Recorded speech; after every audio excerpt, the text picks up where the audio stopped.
this video, I'll show you how to open up a packing tube.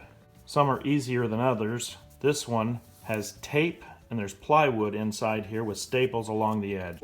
Cut off the tape first. You can see the cardboard tube and the wooden plug. We'll peel that back. We'll peel off the tape to expose the staples. With a screwdriver, we'll lift each side of the staple up. With a pair of pliers, pull out the staple. And do the same thing to all the staples.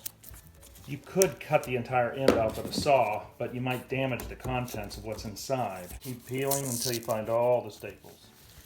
One side of the staple and then the other so the staple doesn't break. If you break a staple, we're just going to make an incision right here to the edge. With a chisel, pry up each edge.